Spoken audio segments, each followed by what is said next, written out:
Last week, we told you about peasants and how they were the victims of propaganda put out by the sort of people who had a vested interest in making them seem as bad as possible. And about how we tend to continue to propagate that misunderstanding when it comes to the games we play at our tables. So it should come as no surprise to you to hear that the same thing applied to almost everyone else from the medieval era, too. We pretty much always get it wrong when it comes to our little fantasy RPG worlds. And no one escapes this effect, not even those people who would seem to be above the considerations of regular, everyday society, people for whom entire swaths of history are named. Kings. Surely people with that big an impact, that large a presence, must have been immune. How can we possibly say that these people were misunderstood, maligned, and misrepresented in our history books? Surely kings and queens must have been the most accurately portrayed people of anyone who ever existed. They were too well known, too important, their lives too well observed to have their reign and legacy abused by those who came after them. Our picture of them and our understanding of their place in our collective history must be above reproach because they were the most seen, most observed, and most studied people ever to live. Well, listen to this. But I, that am not shaped for sportive tricks, nor made to court an amorous looking glass, I that am rudely stamped and want love's majesty, to strut before a wanton ambling nymph, I that am curtailed of this fair proportion, cheated of feature by dissembling nature, deformed, unfinished, sent before my time into this breathing world scarce half made up, and that so lamely and unfashionable that dogs bark at me as I halt by them. Why, I, in this weak, piping time of peace, have no delight to pass away the time, unless to see my shadow in the sun, and descant on mine own deformity. Therefore, since I cannot prove a lover, to entertain these fair, well-spoken days, I am determined to prove a villain, and hate the idle pleasures of these days. Plots have I laid, inductions dangerous. Now, we're no Olivier, but hopefully you recognize that as Act 1, Scene 1 of Richard III, a play written by one of history's greatest liars about kings and other people, William Shakespeare.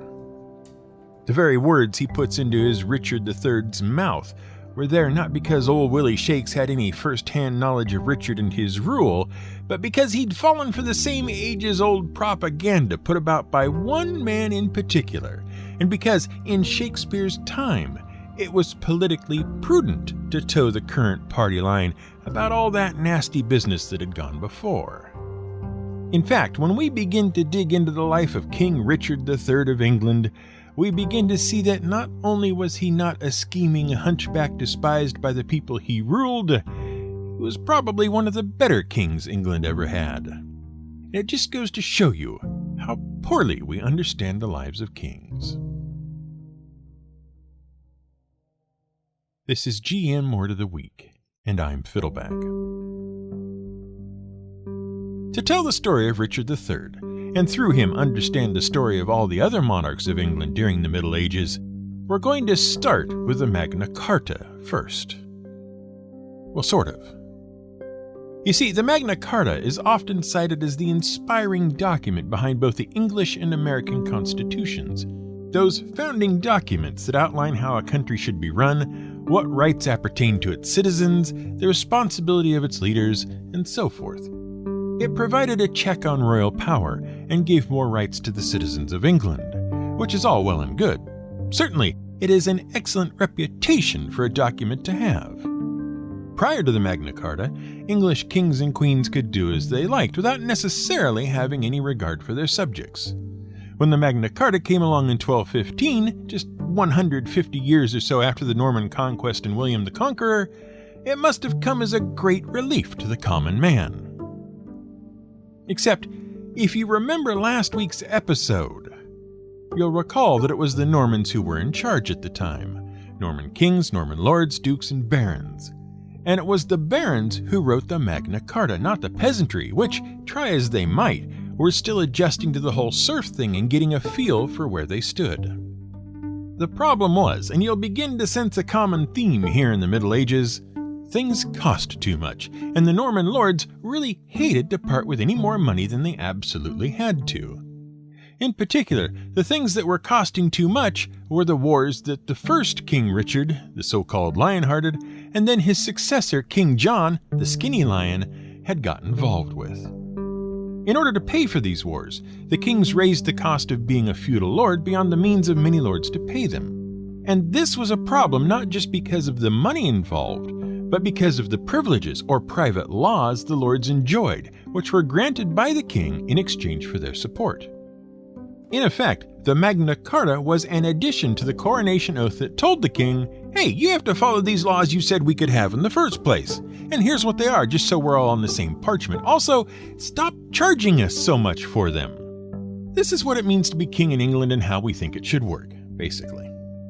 Oh, and if you don't follow the same laws as everyone else and also reduce the cost of it for all of us, the barons, we have the right to maybe have your head cut off and have you replaced with someone who does know the proper price to charge for our privileges. And thus, the Magna Carta became an essential prototype founding document which changed the lives of the English forever. At least until it was entirely annulled by Pope Innocent III, because neither side, the barons or King John, paid any attention to it at all once it had been signed, not even a little. It wasn't just King John who was ignoring it. But thanks to the annulment, no one even had to pretend to follow it anymore. So the barons go to war and try to install Prince Louis of France, son of King Philip II, as England's new king. Which sort of almost works, and he is called King Louis of England and actually runs the place for a while. Except, they never quite managed to have him officially crowned, because in taking over most of the southern part of England, he effectively steals it from the Pope, to whom King John had given the country, when it became apparent problems were afoot. So the Pope excommunicates Louis, and no one can officially crown him. After John dies in 1216, the regency for his young son and successor, Henry III, is still trying to win the prophetically named First Barons' War. They bring the Magna Carta back in with fewer teeth and less objectionable bits as they try to build support. Which fails. In 1217, when the war finally ends, the Magna Carta is snuck in as part of the peace treaty. All well and good. Finally. Except, the kitty had run dry for Henry by 1225, and in exchange for being given new taxes, he brings the charter back in again. Which sort of defeats the point of the whole thing, but that's okay, because Henry's son Edward I does exactly the same thing his father did, more taxes in exchange for recognizing the Magna Carta. But this time, he finally makes it part of English statute law, and from then on it becomes a regular part of English politics, and every monarch since then has renewed the charter. The thing is, though, while Louis was effective King of England, he wasn't officially King of England. And this created a hole in the monarchy, and the very obvious problem that many barons had sworn oaths of fealty to him, which made it sort of awkward when Louis was thrown out in 1217 when the barons decided they didn't really like having a French king, even though they were the ones who invited him in. So a few years later, after the war, in 1220, when Henry III was officially crowned, the gap in rulership, and especially the disloyalty of the barons to the proper English king, had to be explained. Which they did, by painting King John as a terrible tyrant whom the barons were obliged to overthrow for the good of the kingdom. Oh, and also, King Louis who? Never heard of him. And that's what got written down in the history books, and repeated over and over through the years until everyone believed it, because no one told them any different. If we fast forward a bit, we end up in the middle of the reign of King Richard II, whom you will recall from the last episode was king at the age of 14 during the Peasants' Revolt of 1381. He first takes the throne at age 10, after his grandfather, King Edward III, son of Henry III, dies. This leaves the young Richard king in name only, as a group of regents rule on his behalf until he matures. Principally, the three main regents are the Duke of Warwick, Richard, Earl of Arundel, and Thomas of Woodstock, Duke of Gloucester. Notably, Thomas of Woodstock was the king's uncle, being the son of the deceased Edward II, whose premature death had put Richard on the throne in the first place. They were later joined by Henry Bolingbroke, whose name you'll want to remember, and Thomas de Mowbray. Together they plotted to rebel and wrest control of the kingdom from Richard. Their chief complaint seemed to be that Richard II was far too chummy with people who weren't them. His first marriage, a political arrangement made by Michael de la Pole to Anne of Bohemia, ended when Anne fell victim to the plague, but left de la Pole in a position of favor, which King Richard enhanced by first making him Chancellor in 1383 and then Earl of Suffolk. The reason this upset everyone so much was that de la Pole was from a merchant family and not a nobleman at all. This, combined with other political appointments among people the king actually liked, and several disastrous campaigns against France and in Scotland, seemed reason enough to try to take over. In 1387 they rebelled and put to death 18 of the king's closest friends and advisors, some of whom they tortured first. Fortunately, with the help of his uncle, John of Gaunt, who returned to England in 1389 after having taken himself out of harm's way amid death threats and military failure, Richard II was able to re-establish his rule. John of Gaunt's son, by the way, was the aforementioned Henry Bolingbroke. And we leave it to you to imagine the conversation that occurred once Gaunt found out what was going on and who was responsible. Fortunately, contrary to his portrayal in yet another of Shakespeare's plays, Richard II was merciful and spared the lives of the conspirators. Shortly thereafter, once stability at home was regained, Richard was able to secure peace with France, despite almost everyone else in the country having got so used to war that a forever war just seemed inevitable, and why not let's all enjoy it. And just about the time everyone had started to relax and forget all about the bit where the king wasn't really in charge of his own country, Richard II had Warwick, Arundel, and Gloucester arrested and slung in jail. Arundel was tried and executed. Gloucester was being held in Calais, awaiting appearance before the king when he was assassinated in his cell, quite probably by at least one of the other conspirators. The Earl of Warwick found himself confined in the Tower of London, wisely confessed all and threw himself on the mercy of the king. Richard confiscated all his lands and titles and sentenced him to life in prison on the Isle of Man before he was later returned to the Tower. Henry Bolingbroke and Thomas de Mowbray, and it is de Mowbray who is under heavy suspicion of being involved in the killing of Gloucester, were both exiled after first attempting to duel each other over a disagreement about how successful they'd all been. And there the matter ended. Richard II didn't torture anyone, nor did he persecute other people who were associated with the conspirators. Or so everyone thought, until Richard's uncle, John of Gaunt, who had been instrumental in helping Richard regain power and settle down an apprehensive country, died. Richard took the opportunity to disinherit John's son, Henry Bolingbroke, a necessary step to keep him, a conspirator in treason, from succeeding Richard II to the throne, which was entirely possible because on the one hand, Richard had no children to succeed him, and on the other, both John of Gaunt and Henry Bolingbroke were from the House of Lancaster, a sufficiently royal lineage to put them next in line to the throne in an heir's absence. Satisfied that all was now in order, Richard and his various knights and soldiers went off to try to sort things out in Ireland.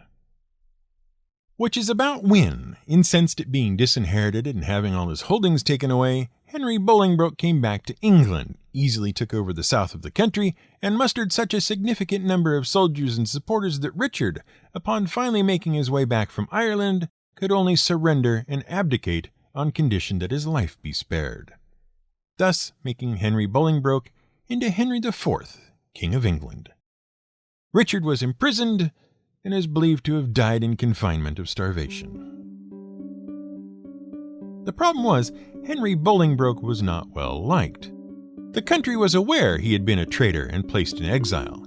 No one really celebrated his ascension to the throne, nor were they particularly happy to see him turn up on England's shores once again. In order to shore up his claim on the throne and his right to be there, Henry IV made Richard II into the figure that Shakespeare wrote about, on which much of the popular view of the king is based. Henry sent out letters demanding that every abbey and church submit their records for examination so that the entire history of Norman kings could be cleaned up and edited as needed so that Bolingbroke and his father came off the better for it, and Richard looked as bad as possible. Entire pages of records kept in London were simply cut out to reflect the new reality of just how terrible Richard II was and how good it was that Henry IV came along to rescue the country. He even went so far as to force revisions in poems and books that had been out for years covering the reigns of his predecessors. The reason for all this effort to legitimize his position reflects one of the fundamental truths of the English monarchy during the Middle Ages. While the right to wear the crown might be passed down from father to son in a traditional hereditary way, it didn't mean that any one king had a right to rule just because they were related to the former king. No, in the Middle Ages in England, a monarch only ruled by the consent of those ruled. And those who consented were primarily the nobility. Remember the Magna Carta?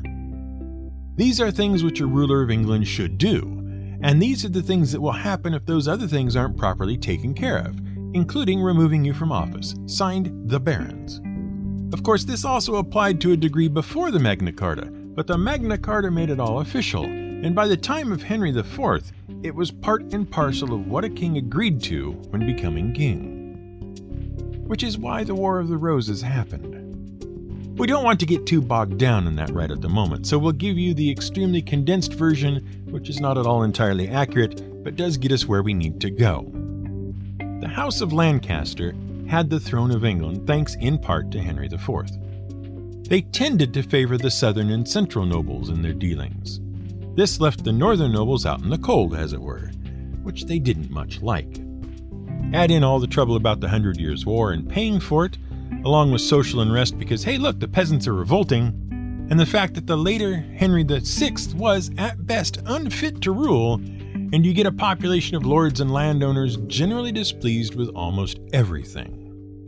So they attempted to put someone who would support them on the throne from the House of York in the north. This didn't go over well, so Lancaster and York all agreed to have a fight. After much backing and forthing, toing and froing, the Yorkists finally win well enough for it to be an actual win, and Edward IV takes the throne. Edward looked around and decided to send his brother, another Richard, to York to begin sticking the country back together again. Richard, along with 5,000 men, take up residence in York in 1476, at which point they set about putting the place right. Not by force, mind you, but by the simple expedient of getting involved in a meaningful way in day-to-day life and acting as if they actually liked the place. They restore law and order, help the locals with their problems, and are generally received well and liked by the populace, who in 1482 give him a gift of several dozen fish, some bread, and 14 gallons of wine, in thanks for all he has done for them so far. Meanwhile, his brother Edward IV has been a bit busy himself. He's run off and married a woman people would really rather he hadn't, and by her has had 2 sons. In 1483, he names his oldest son, another Edward, aged 12, as his successor.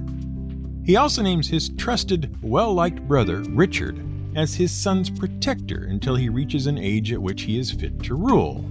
And then Edward IV promptly dies on April the 9th. And suddenly the race is on. The boys are staying with their mother, Elizabeth Woodville's family, when word reaches them that the king has died. They immediately load up and race to London, hoping to have young Edward crowned king before Richard, who was still in the north of England, could find out and get there first. This would have meant that they, and not Richard, would assume control of the new king, undermining the wishes of the now deceased Edward IV. Fortunately, Richard gets to them before they get to London, and takes young Edward into the city to the royal apartment in the Tower of London, where future monarchs traditionally await their coronation, and schedules the event for June 22nd. Then, word reaches Richard that there is a plot against the boys, so he takes the younger brother, also named Richard, because apparently if you are a king, you only have a very short list of names to choose from, and both Edward and Richard are right at the top, and installs him in the royal apartments as well, rescheduling the coronation for November once everything is hopefully calmed down again. Except, on June 22nd, out pops the mayor of London's brother, Dr. Edward, because there aren't enough Edwards in this story already, Shaw, to announce that, whoopsie, Edward IV's marriage to Elizabeth Woodville was illegal because the king had already been contracted to marry Lady Eleanor Butler when he and Elizabeth were secretly married all that time ago, which made Edward IV's children illegitimate and unable to take the throne. Well, what's a Richard to do? Here he is faced with a royal conundrum. No one who has been designated to do so can take the crown. With this new scandal of illegitimacy, none of the lords of the land are going to approve the succession of Edward V. It's just not proper. But wait, Richard is the king's brother. And he's popular and well-liked and good at all the admin a king would need to do. But more tellingly, England has just had the whole War of the Roses mess, and no one is prepared to go through it again just yet. Which is certainly going to happen if something isn't done right now before it all gets out of hand and all the infighting starts. So Richard steps forward and says, if no one else can do it legitimately, I guess I'll just have to do it myself. And is crowned King Richard III on July 6th, much to the relief of everyone involved. And of course, this is where all Richard's trouble starts. By 1483, no one ever hears from the young princes again. They just vanish from the scene. And then, a bunch of folks decide they don't much like Richard III, possibly fomented by the efforts of the Woodvilles, who really wanted to have little Edward V on the throne under their control. But since the various disaffected lords can't have that, they get a hold of an exiled Henry Tudor, who may in fact be the one who had the young princes done away with, and say, hey, why don't you come over and... Well, it all sounds a bit familiar after that, doesn't it? By the end of it all, it really is the end of it all. The 100 Years' War ended in 1452.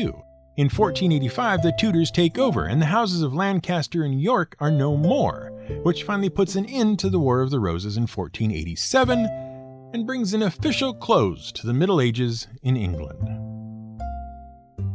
All that remains is for Henry VII, the former Henry Tudor, to solidify his legitimacy, which he does by declaring that Edward V, who was never crowned, never ruled, and never even sat on the throne, was, very briefly, actually king. And then put it about that Richard III killed he and his brother, making Richard III a regicide. And of course, since Richard was so corrupt and evil, oh, and did you know he had a horrible hunchback? It was only right that Henry should rule.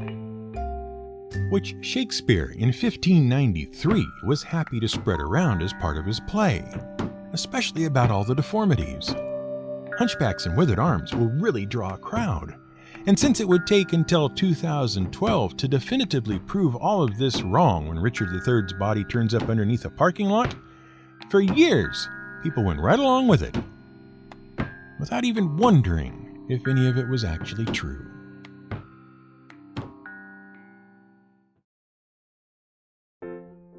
Thanks for listening to this episode of GM Word of the Week. Aren't kings fun? We've had a request for some sort of merchandise people could get as a way to support the show and mark members of the tribe. Ever responsive to our fans' request, we've set up a store on TeePublic where you can get stickers, pins, magnets, shirts, and the ever-popular perennial tote bag. We'll put a link to it all in the description of the show. Both this episode and our previous one about peasants were greatly informed by our reading of Terry Jones's Medieval Lives by Alan Herrera and Terry Jones of Monty Python fame. You can find an Amazon link to it in this episode's description as well. If you've enjoyed this episode, you can support that which you enjoy by going to our website at gmwordoftheweek.com and clicking the yellow banner at the top. There you will find both a direct donation link to our PayPal and a link to our Patreon should you like to provide ongoing support. Both of these methods are greatly appreciated and prevented you hearing about a sponsorship from one of those companies that is perfectly happy to give you a $50 discount on their product because it only represents less than 5% of the price. So thanks, folks. You made my day. This episode was researched, written, and produced by Brian, never crowned, often in charge, Casey. Music was provided by Blue Dot Sessions.